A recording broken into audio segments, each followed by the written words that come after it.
লুলু লুলু এই তুই কি করছিস? হ্যাঁ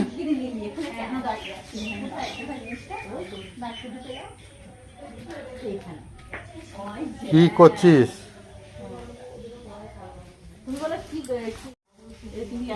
আরে তুমি কি করছো?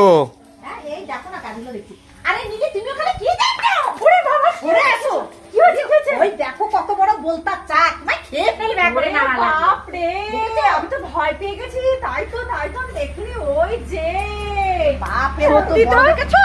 বাপরে বাপ, হলুদ হয়ে গেছে পোকাতে, ভর্তি হয়ে গেছে পোকাগুলো। বাবারে বাবা, সত্যি করে তো কি অবস্থা! ও আমি তো দেখিনি, এক্ষুনি তো আমি কামড় খেতাম। ডালপালা ধরে টান পড়লেই একদম ইয়ে হয়ে যেত, চুমু দিয়ে দিত গালে। এখনই কতগুলো বাসা করেছে গো।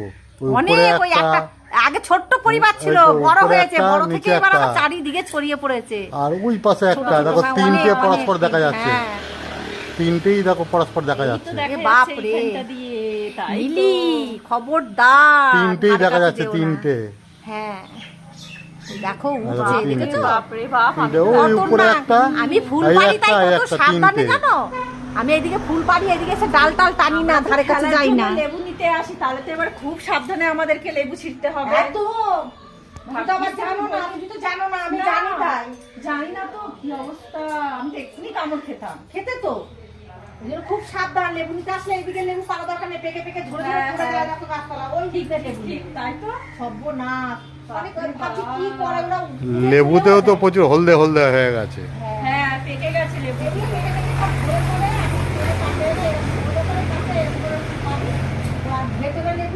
কিন্তু ওই যেগুলো হয়েছে, ওইগুলোর যে ভেতরে যে ইয়েগুলো বানিয়েছে না, ওইগুলো আবার অনেকে মাছ ধরে।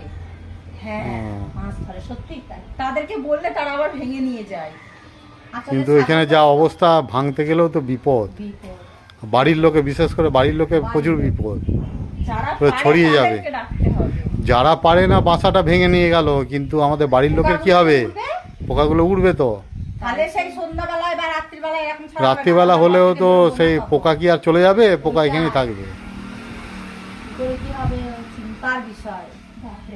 আমি এখনো কাঁপছি, ভয় পেয়ে গেছিলাম। আমাদের বাড়ি এরাই মানে নিরাপদ মনে করে, আমরা ভাঙি না, আমরা কিছু করি না তো, ওই জন্য। আবার শুধু আমাদের দেখো, মা মনসা তলার পাশে এই বড় মধুর চাক হয়েছে, কত বড়। তুমি সেটা দেখেছো? ওই দেখো মা মনসা তলার পেছনে কত বড় চাক। তাই তো, বিশাল বড়। ওটা মধু ভর্তি হয়ে গেছে। দেখো এইখানটা, তুমি তো আসতে পারবে না, এইখানটা বন্ধুদেরকেই দেখাই। চাকটা দেখো শুধু বন্ধুরা, কত বড়।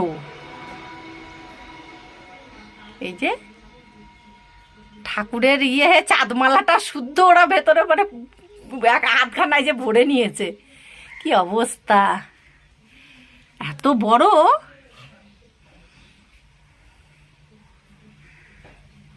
বাপরে,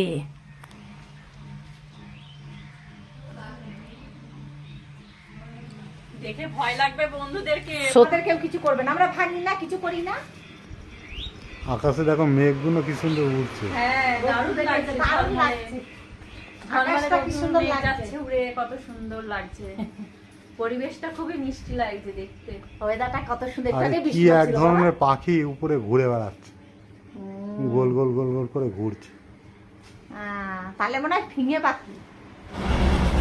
বন্ধুরা দেখো, এখানে পেঁপে গাছটা দেখো কত সুন্দর হয়েছে। এবার এই নিচর কাটা যদি আমরা সরিয়ে লাগাই, তাহলে তো কত সুন্দর বাড়ি, মানে পেঁপে আর কিনে খেতে হবে না, আরো সবাইকে দিয়ে খেয়ে হাঁপিয়ে উঠবো। কিন্তু এই যে বাড়িতে কেউ বসাবে না, শুধু আমি যদি বসাই তাহলে হবে, না হবে না। তাই ভাবছি এবার দেখে একটু বৃষ্টি করুক, পুরি আমি এই কটা সাইড দিয়ে বসাবো, এখানে একটা বসিয়ে দেবো।